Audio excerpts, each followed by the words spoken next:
Jérémie chapitre 10, verset 20. Ma tente est détruite. Tous mes cordages sont quoi? Rompus.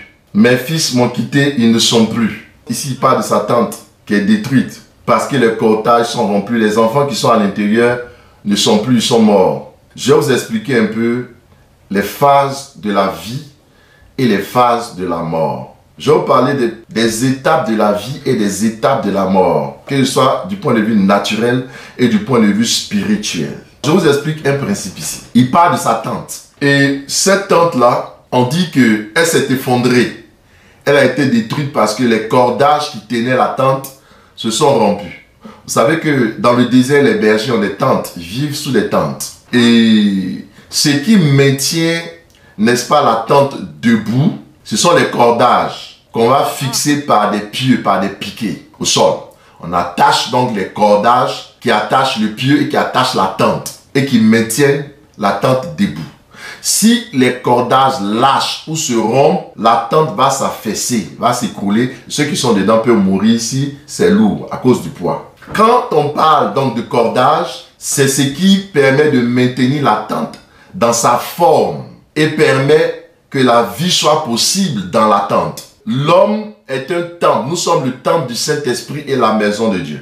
Donc, nous sommes une tente. Mon être extérieur, mon homme extérieur, est la tente qui abrite mon homme intérieur. Mon homme intérieur est la tente qui abrite Dieu. C'est-à-dire que Dieu rentre dans mon être intérieur qui devient sa tente, alors que l'être extérieur devient la tente de mon être intérieur. Donc, quand on parle d'élargir l'espace de ta tente, ce n'est pas que tu vas chercher à te développer par la musculature pour avoir beaucoup de muscles et impressionnant. C'est pas ça qui intéresse Dieu, c'est possible. Il parle de ton être intérieur qui est la tente de Dieu. Donc, ton être intérieur est la tente de Dieu, est le temple de Dieu. C'est la maison de Dieu. Dieu veut habiter dans ton être intérieur. En dessin.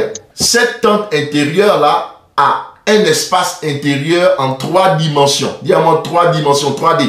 Une longueur, une largeur et une hauteur. Car Dieu aussi a une longueur, une largeur et a une hauteur. Dieu a une profondeur. Donc ensemble, puisque nous sommes l'image de Dieu.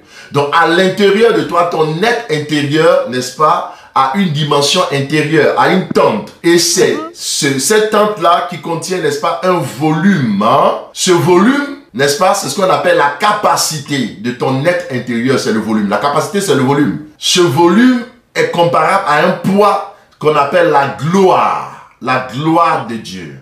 En fait, tu as un volume intérieur. Ton être intérieur a un volume intérieur. Et c'est ça la tente, l'espace intérieur de sa tente. Et vous savez que l'homme est l'image de Dieu qui est aussi un temple. Donc nous sommes un tabernacle, un temple. Et donc vous savez que dans le tabernacle, sur le tabernacle, il y a des systèmes de peau, n'est-ce pas, de vêtements, de peau, n'est-ce pas, de peau. C'est pour ça que ton être intérieur aussi a des peaux, a des couvertures sur lui. En réalité, quand on dit élargir l'espace de ta tente, étant tes cordages. Donc la corde ici dont on parle, c'est le fil, c'est la corde, c'est la ligne. Donc vous voyez, si l'homme est une tente, l'homme intérieur est une tente, l'homme extérieur a une tente, c'est que l'homme intérieur, l'homme extérieur ont des cordages. Ce sont ces systèmes de cordages qui maintiennent ta tente en vie. C'est pour cela que les gens du monde disent que la vie ne tient qu'à un fil. C'est-à-dire, ton être extérieur est une tente qui est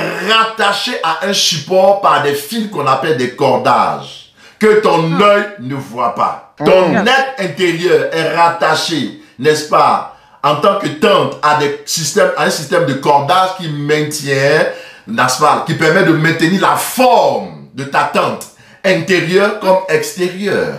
Lorsque la tente n'est plus rattachée par le système de cordage, la tente perd sa forme, elle perd sa hauteur, elle se fonde, c'est ce qu'on appelle la mort. La corde que Dieu a pris pour attacher ta tente, ton être extérieur ou ton être intérieur, c'est une corde qui ne peut pas se rompre facilement. Pourquoi? Parce que si elle peut se rompre facilement, tu peux mourir facilement. On ne meurt pas facilement comme ça. Et je vais te dire que cette corde-là, elle a 3 brins. Elle est une corde faite de 3 brins. Je vais t'expliquer ça. Ecclésiaste chapitre 4, verset 9 à 12. La corde à 3 fils ne se rompt pas facilement. Une corde qui a 3 fils, elle ne se rompt pas facilement. On compare des hommes, non? Si 2 hommes sont ensemble, on les compare à 2 cordes.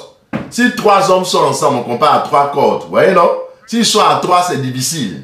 Donc maintenant, une personne, une corde qui a 3 fils, c'est-à-dire, on parle d'homme, on compare la corde à un homme. Ici, on est en train de dire que la corde, c'est un homme. Ici, on veut dire qu'un homme est une corde. Maintenant, quand on parle de corde à 3 branches, je veux dire c'est un homme qui a 3 branches, qui a en 3 parties, 3 divisions. Quelles sont les 3 parties dont on parle, la corde dont on parle? Ce sont les 3 cordes. C'est ça le système de cordage là. C'est ça qui maintient ta tente. C'est ça qui attache la tente. Je vais vous expliquer. Pourquoi? Parce qu'on ne peut pas rompre cette corde qui attache ta tente là. On ne peut pas la rompre comme ça. On ne peut pas la briser. Quand par exemple, tu vois le corps, l'être extérieur, j'ai dit il est fait du cerveau, le cœur et le corps. Voici les 3 parties de l'homme extérieur. Sa tête, où il y a le cerveau, c'est l'ordinateur. Le cœur, c'est le moteur.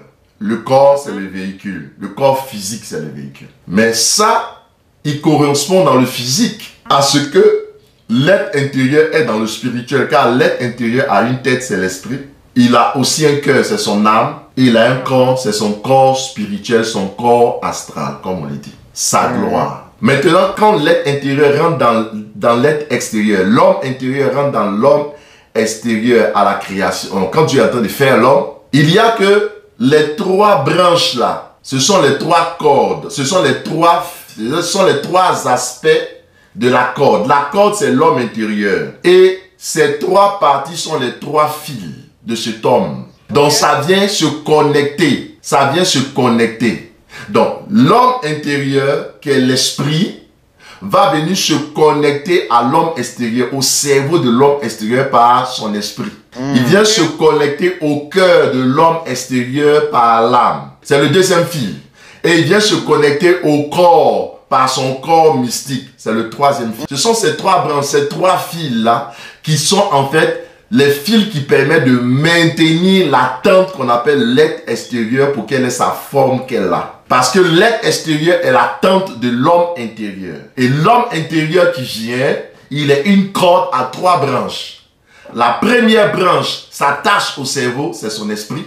La deuxième branche s'attache au cœur, c'est l'âme. La troisième branche, c'est le corps mystique qui s'attache, n'est-ce pas, au corps physique qui l'épouse. C'est ça qui permet à ta tente, à ton homme extérieur d'être maintenu en forme. Parce qu'à la mort, l'homme perd sa forme, la tente s'affaisse et disparaît. Quand on parle de cordage ici, on dit de maintenir tes cordages, de tendre tes cordages. On parle de ton être intérieur qui doit étendre tes cordages. Comme ton être extérieur, on doit bien le maintenir pour ne pas qu'il s'effondre, qu'il se chute.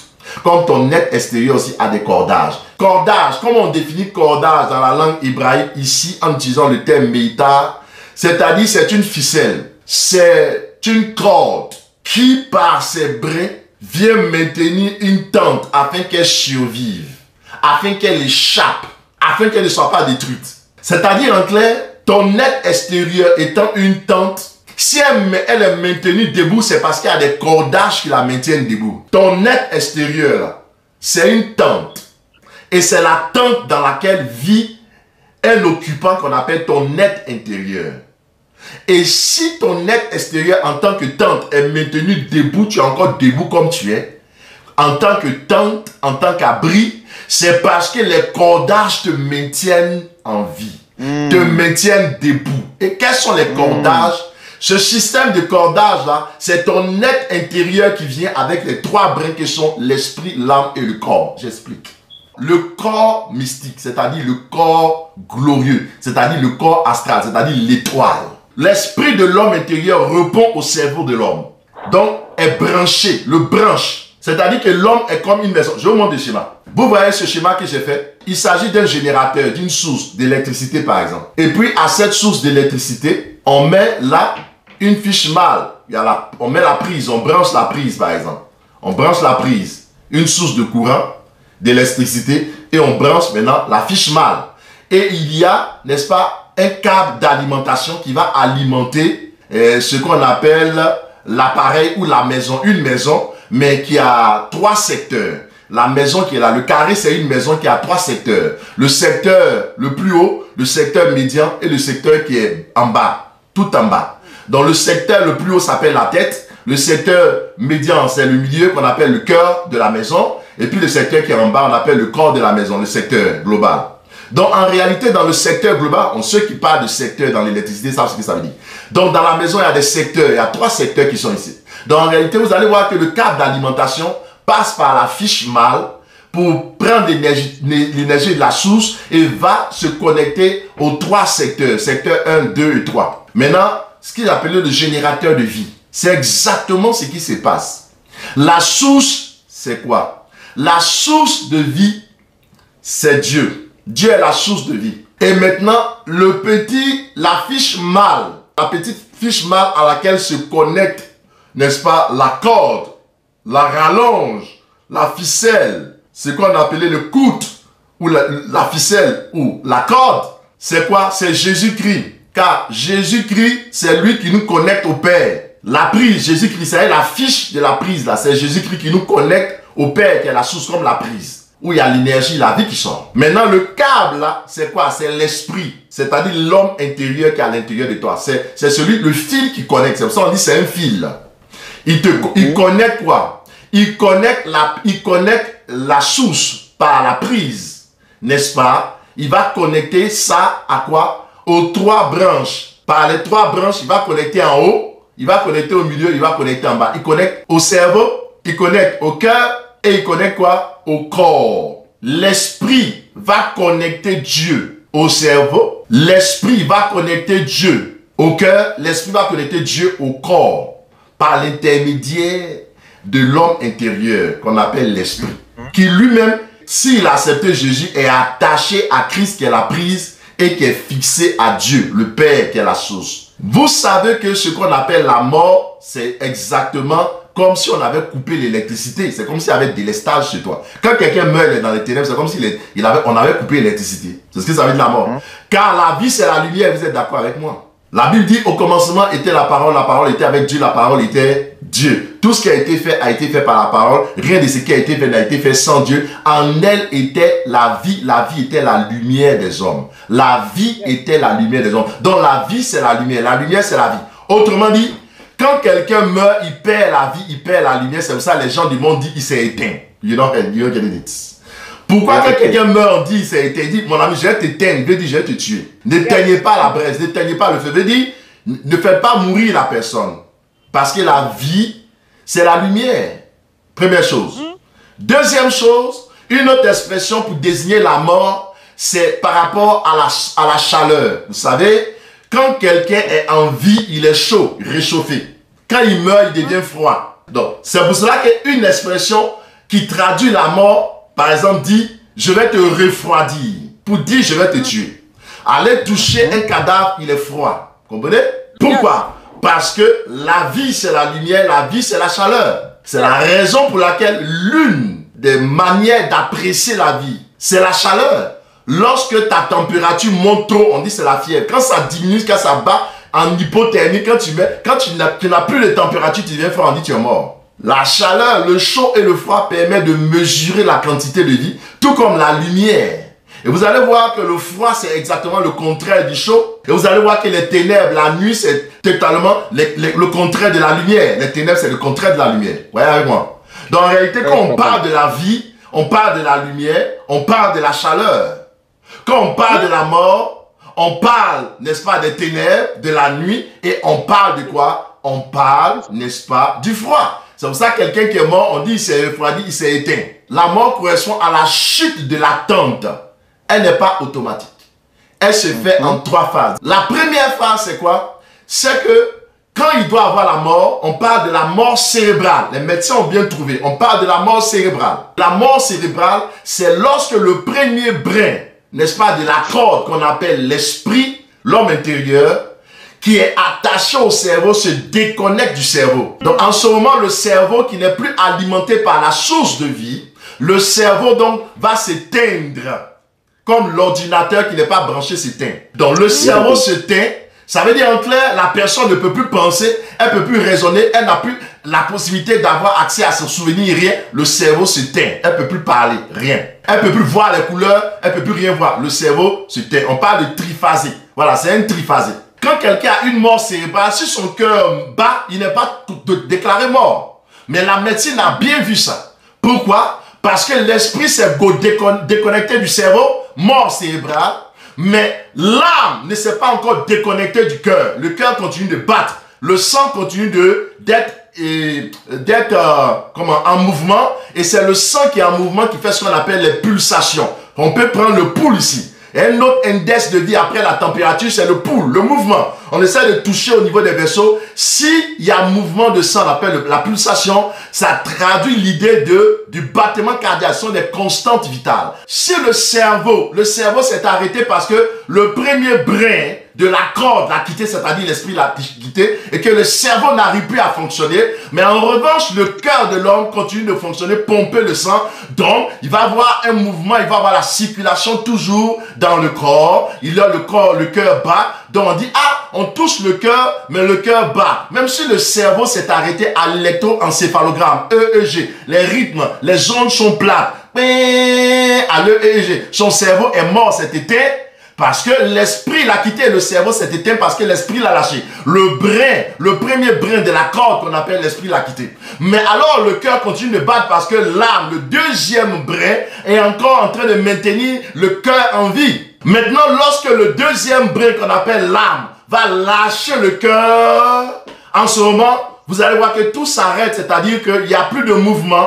Il ne peut plus bouger ses mains, il ne peut plus rien faire, il n'y a plus de mouvement d'urine, on ne contrôle plus les urines, on ne contrôle plus les sphincters. C'est en ce moment que par exemple le sphincter urinaire, le méa urinaire peut s'ouvrir et la personne peut lâcher des urines. Vous voyez, quelqu'un qui meurt par exemple ne contrôle plus, n'est-ce pas, parce que le travail de l'âme qui maîtrisait le cœur, qui contrôlait le cœur, qui contrôlait certaines fonctions, notamment de préhension, etc., de pronosuppilation, prendre, etc., lâcher, les sphincters aussi, se concentrer et relâcher. Lorsque l'âme ne contrôle plus le cœur, alors le sphincter peut lâcher, le sphincter anal peut lâcher, la personne peut déféquer sur elle, elle fait caca, ou bien la personne peut faire pipi sur elle, vous voyez. Et alors, vous allez voir que les papilles au niveau de l'œil, les papilles vont se dilater. C'est un signe de la mort.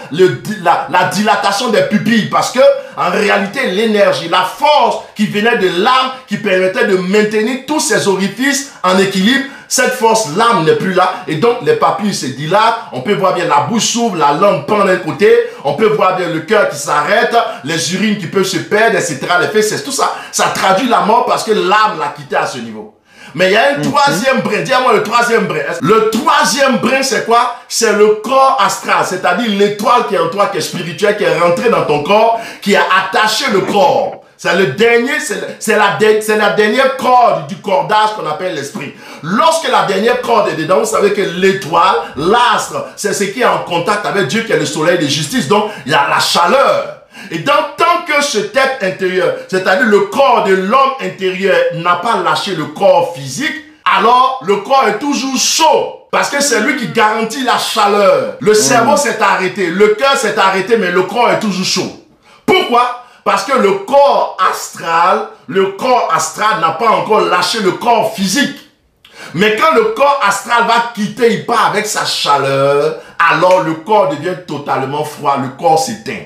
Trois choses qui s'éteignent. La lumière dans la maison ne s'éteint pas automatiquement. Elle commence par s'éteindre en haut. On éteint d'abord la lumière du premier secteur, c'est-à-dire on éteint d'abord la lumière du cerveau. Le cerveau s'éteint, c'est la mort cérébrale.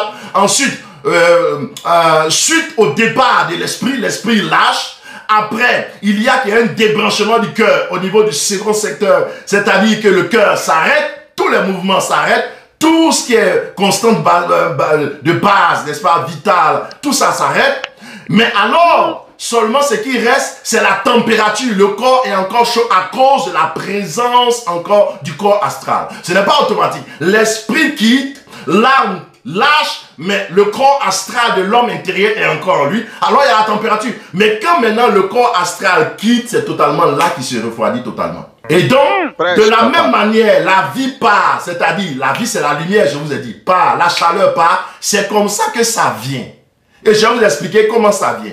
Ça vient à l'envers de comment ça part. C'est-à-dire le processus de la vie est le contraire du processus de la mort. Donc comment la mort se passe, c'est-à-dire ça lâche le cerveau, l'esprit lâche le cerveau. 2, l'âme lâche le cœur. 3, le corps mystique, corps astral lâche le corps physique, c'est la mort. Mais quand la vie doit venir, c'est l'inverse. Donc l'inverse serait quoi? C'est 3, 2, 1. La mort, c'est 1, 2, 3. La vie, c'est 3, 2, 1. C'est l'inverse. C'est-à-dire, en clair, qu'est-ce qui va se passer à la vie? C'est le corps astral qui rentre d'abord, ton étoile qui rentre en toi quand tu dois ressusciter. Je parle de la résurrection là. Non, vous m'écoutez là, vous n'écoutez pas, vous ne comprenez pas. Je parle là de la résurrection. Comment la résurrection se fait alors? Le corps astral, ton étoile, rentre en toi. Quand il rentre, ça réchauffe le corps. Le premier signe de la résurrection, c'est la chaleur au niveau du corps. Le deuxième signe, c'est la reprise du cœur qui bat. On commence à avoir les pouls et il y a des mouvements qui sont possibles. Et le troisième signe, c'est le cerveau. Parce que quelqu'un qui n'est pas en vie ne peut pas réfléchir. Il faut d'abord la vie avant de pouvoir réfléchir. Le cerveau va en troisième position. Autrement dit, le processus de la mort est l'inverse du processus de la vie. On parle d'un enfant qui est mort. Donc, je dis quoi? Le processus de la mort, c'est quoi? C'est 1, 2, 3. C'est-à-dire 1, quoi? L'esprit lâche le cerveau. 2, l'âme lâche le cœur. 3, le corps astral quitte le corps physique et la personne se refroidit totalement. Donc, lorsque l'esprit, lâche, n'est-ce pas, le cerveau,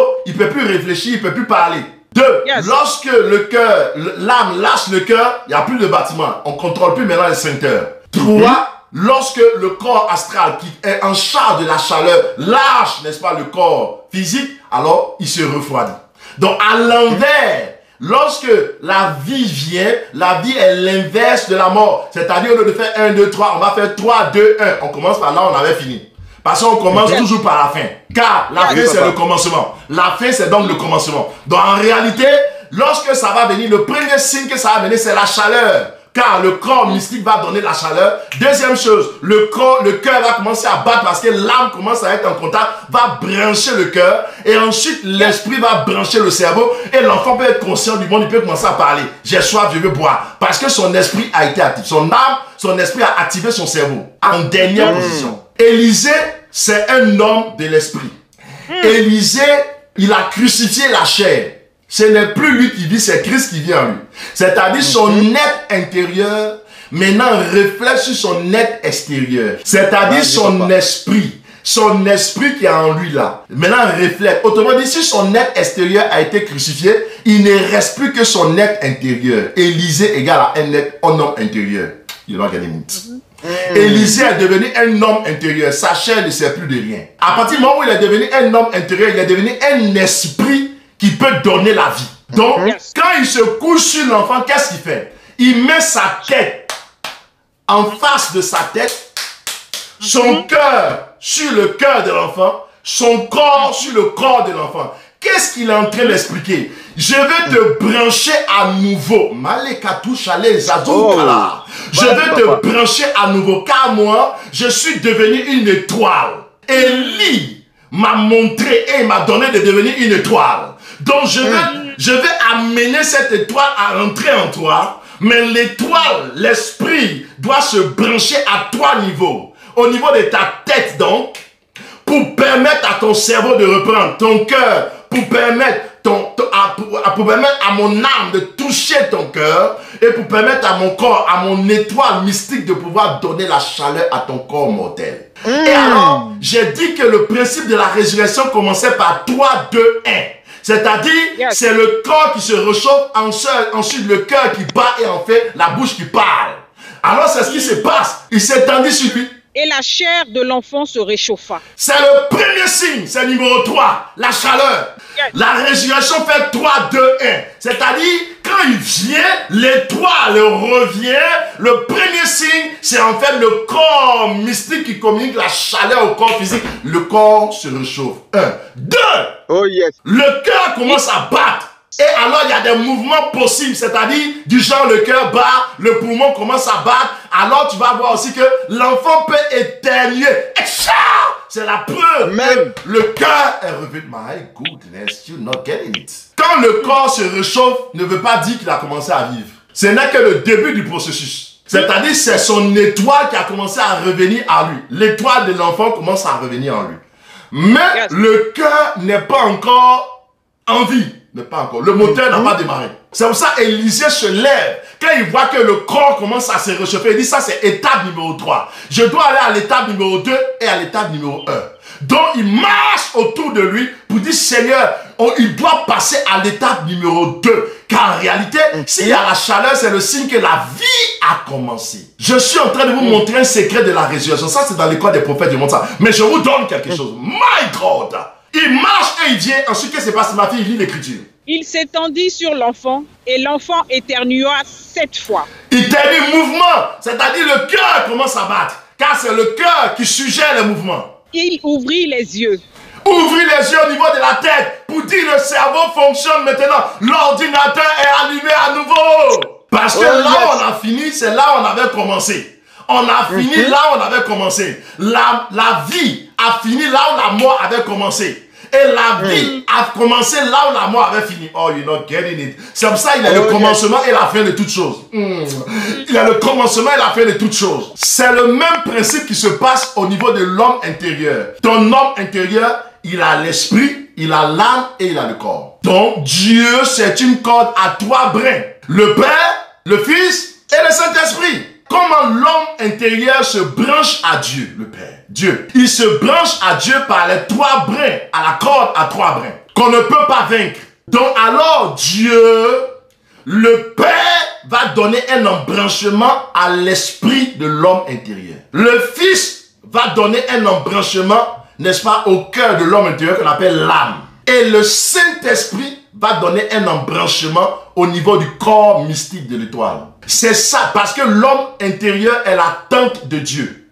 Mais si l'homme intérieur est la tente de Dieu, cette tente-là est maintenue par une source en vie. Cette source en vie s'appelle Dieu. L'homme intérieur est maintenu en vie par la source. Dieu est la source de la vie. En réalité, cet homme intérieur qu'on appelle la tente intérieure ne tient sa position et son volume, c'est-à-dire sa capacité, que par Dieu. C'est-à-dire toute capacité vient de Dieu le Père. C'est lui qui donne le volume, qui maintient le volume intérieur par son système de cordage. Vous savez que le tabernacle est maintenu par le système de cordage. Donc, au niveau du parvis, vous voyez les voiles, c'est maintenu par les cordages. Si le cordage n'est pas là, le tabernacle s'écoule. Nous sommes des tabernacles. Hear me. Donc alors, le Père va faire quoi? Il va aller comme le Dieu va envoyer le Père comme une branche au niveau de l'esprit. C'est pour ça que lorsque l'esprit de l'homme intérieur est en connexion avec Dieu, il vit. C'est la fraction qui réfléchit en lui comme le cerveau de l'homme naturel. Ton homme intérieur a son esprit. C'est là qu'il fait. C'est le centre de l'intelligence divine. Ton cerveau, c'est l'intelligence humaine. Mais l'esprit de l'homme intérieur, c'est l'intelligence divine. Et cette intelligence divine lui est communiquée par le Père. Car c'est le Père qui donne la sagesse divine. C'est lui l'ancien des jours, qui a les cheveux blancs, qui est sage et qui donne l'intelligence d'en haut, la Sophia d'en haut. Il donne cette connaissance. Epignosis. Il donne ça à l'esprit de l'homme. Maintenant, il y a l'âme. L'âme est en contact avec qui? Le Fils. Le Fils maintient l'âme en vie. C'est pour ça que la Bible dit que Jésus est le gardien de nos âmes. C'est lui qui est en contact avec l'âme, le gardien de nos âmes. Et maintenant, le troisième brin, c'est le Saint-Esprit, lui, il est en contact avec le corps mystique. C'est lui qui est en charge de la gloire et de la lumière. Le Père, quand il se retire de l'Esprit, la personne est déconnectée de l'Esprit, elle commence à... Elle perd la sagesse d'en haut. C'est une corde à 3 brins. Ce n'est pas automatique qu'on dit que quelqu'un est mort spirituellement. Ce n'est pas automatique. Le Père retire le brin supérieur. Après... il va retirer quoi? Ce qui est sur le cœur. Donc, c'est pour ça qu'on dit, ayez en vous les sentiments qui étaient en Christ. Car le cœur est le lieu des sentiments. En réalité, c'est Jésus qui change. Donc, c'est les sentiments du Fils qu'on doit avoir en nous. Donc, en réalité, il est gardien, il est berger de nos âmes. C'est lui qui maintient. Quand il lâche l'âme, c'est là qu'on parle de mort au niveau de l'âme. Mort au niveau de l'âme. Car c'est lui qui est en charge de nourrir l'âme.